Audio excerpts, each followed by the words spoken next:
Demon Slayer, Mob Psycho, the Jujutsu Kaisen movie, Love is War, Spy Family, Attack on Titan Season 4 Part 17, Cyberpunk, and even Bleach. All of these are shows that have been released this year or will later on. It's honestly kind of an understatement to say that 2022 is one of the most hyped year in anime history. In fact, I don't remember a year that has been as good and consistently strong as this. Fans of every genre will be able to find something that resonates with them, and everyone's going to have their own preference and opinion as to what show ends up being the anime of the year. Well, I'm here to tell you that all of your opinions are completely invalid and wrong. Oh yeah, baby, the new year is here and it's the year of the chainsaw? That's right, Chainsaw Man. This critically acclaimed manga is finally getting animated, and it's set to air on October 11th. Fans of Chainsaw Man are revved up and ready to carve down the competition. Sorry. If you've been on the internet in the past few months, you've probably heard of Chainsaw Man. And if you haven't, well, what are you doing? Chainsaw Man and his fans are everywhere, whether they're posting fan art, discussing the latest chapters, or even barking for Makima cosplayers. They're there, and you'll probably hear them before you see them. Now, what makes Chainsaw Man so good? And what separates it from all the other stellar shows that 2020 has to offer? Honestly, it's not something I can explain in a few sentences, so you're gonna have to buckle up. The story is set in a world much like that of our own. People live their lives in the most mundane way possible.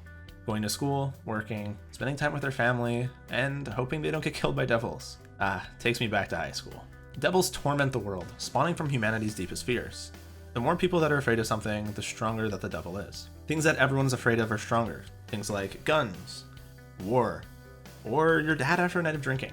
On the other hand, devils born from less common fears are weak and honestly kind of pathetic, making ones like the chicken devil, the tomato devil, or the League of Legends devil extremely weak. Just kidding, everyone's afraid of League of Legends players. Luckily for the world, the Devil's Hunters Association fights with the purpose of protecting humanity from the devils. In order to do this, they make contracts with devils, letting them borrow their power. That's where our main character Denji comes in. With nothing to live for except for paying off his father's debt, Denji lives a routine and honestly quite awful life. He never had a childhood, or never really gets to experience anything that a normal teen would. You know, like touching some titties.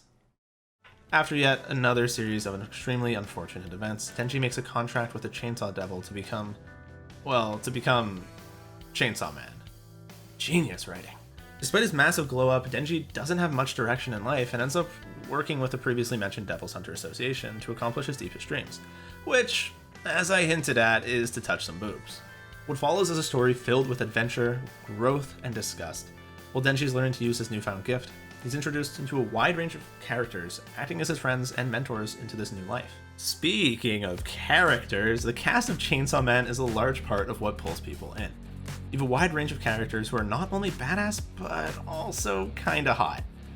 The author, Tatsuki Fujimoto, experimented with a diverse cast, giving everyone their own interesting and unique powers, while also exploring their own backstory. He really left no stones unturned, and I mean seriously, if you compare how fleshed out some of these side characters in Chainsaw Man are to something like the main characters in modern shonen, you'd be blown away by the depth that is fit into these pages. Try not to take that too personally, My Hero fans. Despite the story spanning for a bit less than 100 chapters, every character arc feels fully resolved and complete. Now, obviously, part 2 of the manga just started, but every character introduced felt like they were living and breathing, growing alongside us as the story progressed. Take Denji, for example. At the start of the story, this 18-year-old lives life without much purpose. He eats to stay alive, works to pay off his father's debt, and thinks about boobs a lot. And honestly, I and many others see ourselves in Denji. Or, on the other hand, meet Makima. This badass, powerful woman takes shit from nobody, and even leads our protagonist around on a leash, bringing him to his new life. Makima's assertive, funny, powerful, and pretty attractive. And honestly, I and many others wish we could see ourselves in Makima. The biggest issue that I hear about Chainsaw Man is that it's a little too horny, and boy, are they wrong. I mean, even just from me talking about Chainsaw Man here, I've used the word hot, horny, and boobs like 45 times. So you know what, maybe they are right, this thing is way too horny. Now, I'm not talking about Redo of Healer horny, you know, the My Rod or this metal one. Or even High School DxD Bullet Matrix horny. Chainsaw Man is horny in the most innocent way possible. Denji's young and lacked a proper upbringing, leaving him to never deal with a lot of his emotions and love for women. Yeah, sure, it can feel needlessly horny at times, and it all ties into the humor and character growth. It really makes the characters feel more alive at times. I know, it kinda sounds like I'm coping here, but there's no chance that you watched CSM without thinking, yeah, I'd get on all fours and bark for Makima, or Power, or Himeno, or Aki. Carrying on. Just like every white girl on Facebook, Chainsaw Man isn't like the others. It takes you on the shonen journey in a way that most manga struggles with. While the story is easy to digest, the character development can be very subtle at times, making you truly feel like the characters are growing alongside you. You know, something we see in a lot of shonen is talk no jutsu. Thanks, Naruto. A lot of these shows just kind of throw exposition at you, and it makes it really hard to digest things naturally. It feels like you watch fights for 45 chapters, and then all of a sudden you're given so much backstory you can barely handle it, and it can be kind of exhausting at times. The universe of Chainsaw Man's constantly moving, and both the world and cast of characters feel like they're actually alive, which really helps ease into things. On top of everything I've mentioned, the show just looks good.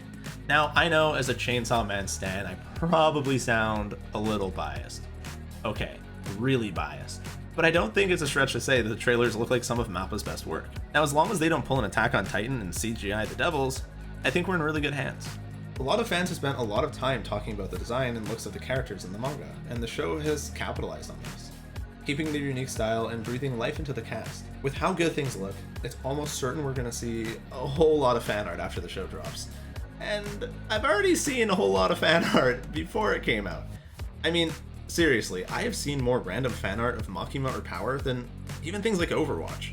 And I'm sure you guys know there's a whole lot of porn from Overwatch. It's actually really bad. Like, Blizzard is trying to stop it, and they're like changing some of the game files to prevent people from making porn. But somehow, I've seen more Chainsaw Man art than that. Honestly, Chainsaw Man might be the only fan base that is hornier than the Genshin Impact fandom. But I'll save that for another day, because that could be a whole video in itself. Now look, I know what you're thinking, alright? Damn, Luker, this all sounds crazy. There's no way it gets any crazier, right? Well, you're kinda wrong. The author might actually be the only thing crazier than his work, or his fans. It's not a stretch to say that he's a little batshit insane. After the success of his recent manga, Chainsaw Man, he went live on, I think it was YouTube, and flew a little too close to the sun. I do mean literally. Yeah, that's right. Fujimoto tried to fly.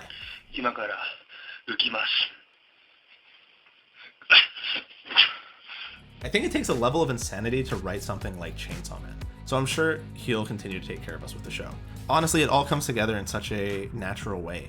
It's grotesque, it's sexual, it's funny, it's entertaining, it's heartbreaking and gut-wrenching. I think you have to be off your meds to write something like Chainsaw Man, and I'm very happy that we are in Fujimoto's hands.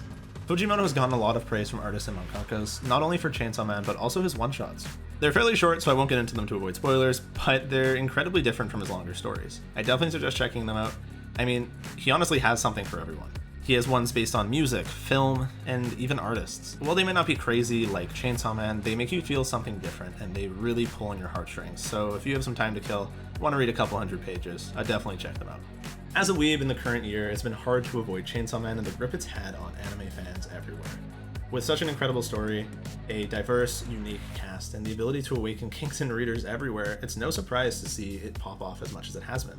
Now, there's definitely a non-zero chance that the show flops, but based on the track record of Mappa and the rest of the team behind the project, I think we're set up for success. This year has seen a lot of amazing shows, but with all my heart, I truly believe that Chainsaw Man will be the anime of the year.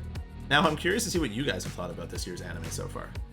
Let me know in the comments below what show has had this strong of a grip on you. You know, if it wasn't for Chainsaw Man, I'd probably give it to Cyberpunk Edgerunners. I was blown away by it. But I want to hear what you have to say.